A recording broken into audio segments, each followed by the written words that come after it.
short presentation about online treatment opportunities because basically it's a massive topic. So I'm just going to pick one thing that I think could be quite exciting. For online treatment, really, it's already there. I was having a little think about this, and really we're now at the stage with the internet, and Adam showed that very well, that I can have an entire drug using career without having to leave my house now. I think I can source my substances from Silk Road, have them delivered to my house, usually quite good quality, removing the risks associated with public dealing and procurement from rated sources. I can do my harm reduction investigation about whatever substance that I wanted, looking at places like pill reports to get some advice. I can go to Drugs Meter, of course, because I'm very keen to find out as much as I can before and while I'm using my substance. I'm very well informed. I can post my experience of using that substance and chat with other people via places like Errorwood, and I'm a little bit old school, so some of these sites are quite old now.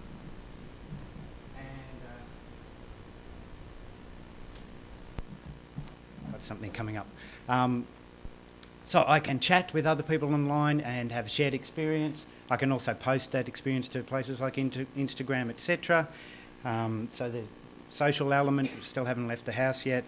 I can then, towards the end of my career, start thinking about making a change. I can do self-assessments and courses, counselling online, and a range of myriad courses now, all sorts of treatment online.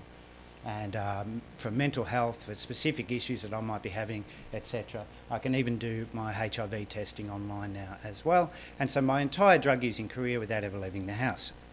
Nevertheless, I was chatting a couple of months ago in the Loddon Mallee to the workers there, and I was talking about how social media might be useful in AOD treatment. And in question time, somebody made a really good point to me that they wanted to know, was I suggesting that face-to-face wasn't king? And that I certainly do not want to suggest that ever. The gold card, absolutely, what we should be doing most of the time is face-to-face. I think that's where the evidence is, that's where our history is and our skill is. But I'm interested in, are there opportunities in the online world to enhance what we're doing in our face-to-face interactions? I think that's where the interesting area is. So, having Lawrence said I moved to Beechworth, moving to Beechworth I grew up in the city, lived in the city, now I'm living in a rural community. I know how hard it is, a little, to access the things that I want, that I'm used to having a choice of where I go and who I see and that sort of thing. So I was chatting with the workers at Wodonga, and we were talking about this seminar and the work that we've been doing here at ReGen, and talking about how I want to know how hard is it for their clients to access services. So they gave me a good case example, and this is by no means unusual. In fact, it's quite common for things to be a lot more difficult than this. But this one was just, I know this happened 2 weeks ago. So the case is a teenager, male teenager, has a youth outreach worker that goes to see him once a fortnight. He's requiring inpatient youth detox at our Williams house. The issue, though, is he lives in Corryong. And for those who don't know Corryong, it's way up in the northeast of Victoria. So he's a little isolated. So the decision was made to access Williams house. What that involved for him to get here was he had to go to Wodonga via the bus. There's one bus a day, so 1.5 hour trip, to see the assessment withdrawal, to do an assessment with the withdrawal nurse at Wodonga. After the assessment, the withdrawal nurse and the client phoned Williams house, and they had a phone conversation with Mario, the manager there, which is great. Really good practice, nice introduction.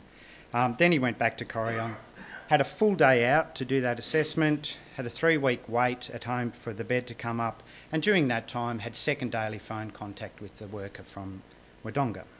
So the bed came up, he had to get back on the bus back to Wodonga, 1.5 hours, meet the withdrawal nurse, be escorted and helped to get on the train, 4-hour train trip to Melbourne, cab to the hotel because it's too late in the day at this stage to access detox. overnight in the hotel, cab next day out to William's house, and he did really well and completed the withdrawal program.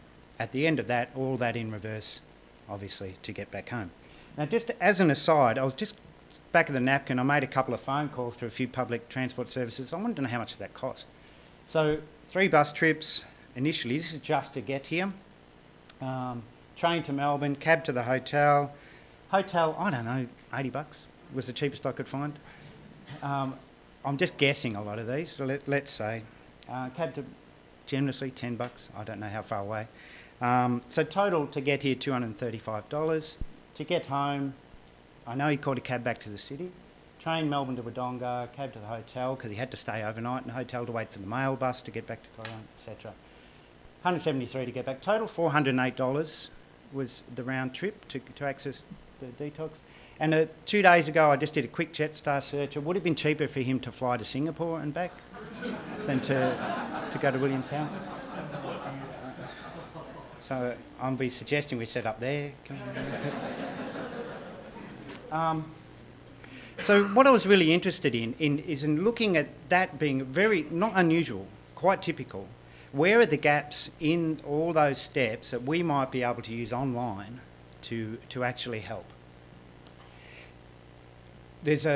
Where I see some of the issues is there's a long time where this guy's on his own. He's a young guy. I don't know how often he's come to the city before. I don't know if he's going to get lost. There's a lot of windows of opportunities to have a little think about what's my motivation here and be distracted and do something else instead. Good period of time separated from family and friends, got phone contact, but and multiple workers involved both ways. So I think that's where the opportunities for online to keep that person engaged in that trip might be quite useful. So I'm just going to pull out one part that we've been having a look at here at ReGen, and it's this bit about when he went and had his assessment at Wodonga. A full day out, backwards and forwards. For the last 18 months, we've been looking into using video conferencing for remote assessments, particularly for our statewide programs. We have people to access the withdrawal unit that need to make 3 trips to Melbourne before they actually start their inpatient detox, and that's often they're driven by somebody else, and it's a huge time and cost and labour-intensive process. So we wanted to know, everybody Skypes, my kids use FaceTime to each other. Surely we can be doing something similar for people who live in remote locations. So we've been trialling video assessments. It's been a long process. We tried every platform there is, pros and cons of them all. We've had to rebuild our IT infrastructure was very old here, so we needed something robust. We don't want it to drop out halfway through, so we did some upgrading. And we've gone ahead with Microsoft Link, is our new preferred video conferencing platform, and we're now at the stage where we're ready to start rolling that out to do our remote assessments. And I'll come back to that in a second. For those who are a little sceptical about, and this idea of seeing therapists remotely via video conference is often called telehealth. Telehealth is booming, and you'll hear people talking about it. And if you don't believe me, this was launched in January in the US, a little booth that's being rolled out across the US. Has anybody seen these? They're 10 grand, not much. 10 grand for one of these. They're being set up in shopping centres, workplaces, train stations, various states across the US where you can go in, you know, like those toilets in various places. You pop into one of these, scan your card, doctor pops up, hello, how can I help you?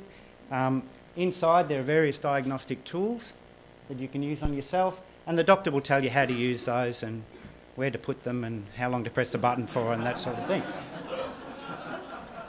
There's a readout up the top, you can see what your results are immediately, have a chat with the doctor, get the script and off you go. Northern Territory government are looking at introducing these in remote communities in the Northern Territory. They make a lot of sense to me. But we can be doing this right here, right now. So,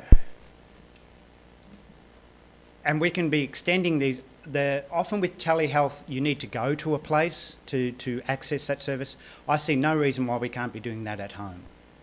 And I've got, just bear with me because I've got to switch over here. I just wanted to have you to have a little chat with the worker, that assessment, the withdrawal nurse who did that assessment in Wodonga. Good morning, all. Hey, so thank you so much for joining us, Darren. We've just run through that scenario of that client that you and I talked about. Yes. And I'm very interested in hearing it from you.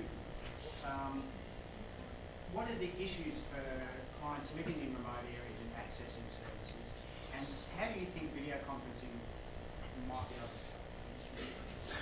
Well, certainly some of the strengths of video conferencing in this particular case would have been obviously a reduction in the travel time for the young guy.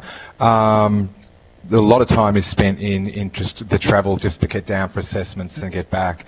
Probably what I'd see as one of the other real strengths are just the engagement process with the detox centre.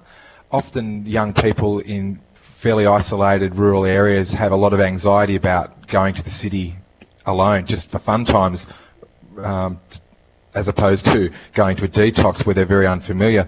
So I think just that ability to do face-to-face with someone from there to start becoming a little bit familiar would be really, really advantageous.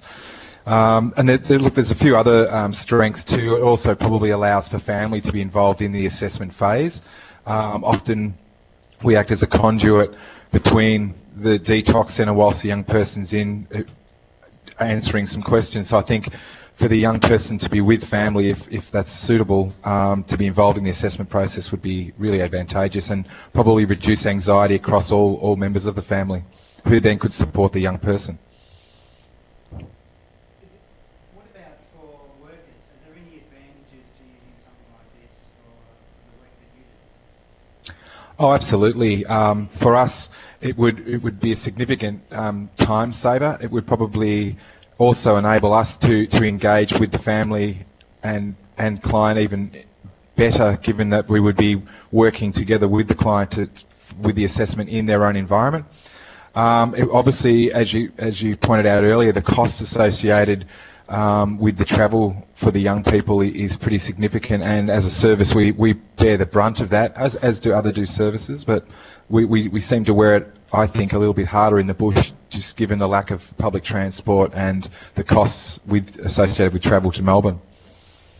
And last question, Darren, how keen do you think remote services are to start using systems like this for accessing cities? Well, I think rural services have always been very aware of the barriers for our people accessing metro-based services. We're always looking for innovative ways of reducing that barrier that is there, and certainly, you know, this way of doing business is a logical way to at least explore and evaluate for our people up here. Thanks, Darren. Okay, folks. See you in Singapore. Bye. For those who are still sceptical, there's one more thing that we need to think about. And that is the NBN. It is rolling out. It's coming to your place very soon. Nice big fat pipes. People are going to start using those pipes to transmit data. We should be doing that too. Thank you.